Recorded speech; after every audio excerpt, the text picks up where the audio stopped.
আজকে আমরা যেখানে দাঁড়িয়ে কথা বলছি, ঠিক এই জায়গাতেই আমি একদিন কথা বলেছিলাম সন্ত্রাসের বিপক্ষে, ফ্যাসিস্ট হাসিনার এলিয়ে যাওয়া গুন্ডা বাহিনীর বিপক্ষে। খুলনার তেলিকাতি এলাকায় স্কুল শিক্ষক দিলীপ বিশ্বাসের কাছে ২০ লক্ষ টাকা চাঁদা দাবি করে একদল সন্ত্রাসী।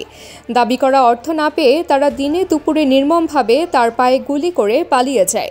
এই বর্বর ও নিক্কারজনক ঘটনার তীব্র প্রতিবাদে খান জাহান আলী থানা বিএনপির উদ্যোগে এক মানববন্ধনের আয়োজন করা হয়।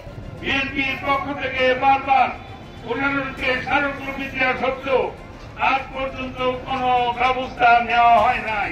মানববন্ধনে অংশ নিতে খান জাহান আলী থানা যুবদলের সভাপতি পদপ্রার্থী মোহাম্মদ রাসেল মাহমুদের নেতৃত্বে একটি বিশাল মিছিল আয়োজন করা হয়, যা এলাকা জুড়ে ব্যাপক সাড়া ফেলে। মানববন্ধনের প্রধান অতিথি হিসেবে উপস্থিত ছিলেন বিএনপির ছাত্র বিষয়ক সম্পাদক ও খুলনা ৩ আসনের গণমানুষের নেতা আলহাজ রকিবুল ইসলাম বকুল। আমাদের খান জাহান আলী থানা বাসিনী দিলীপ মাস্টারের উপরে নির্মম গুলিবর্ষণ করে তাকে হত্যার চেষ্টা করা হয়েছে, সে ব্যাপারে আইন শৃঙ্খলা বাহিনী এখনো পর্যন্ত কোনো ধরনের পদক্ষেপ নেন নাই।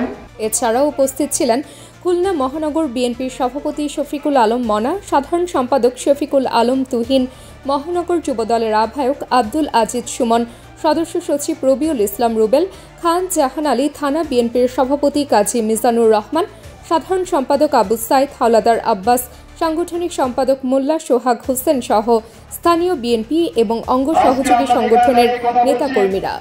এ সময় বক্তারা সন্ত্রাসীদের দ্রুত গ্রেফতার ও দৃষ্টান্তমূলক শাস্তির দাবি জানান এবং শিক্ষকদের নিরাপত্তা নিশ্চিত করার আহ্বান জানান।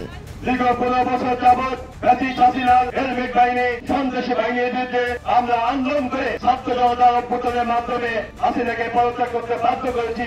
হাসিনা পালিয়ে গেছে। তাবাসসুম হক আনিকা, দৈনিক আওয়ার বাংলাদেশ।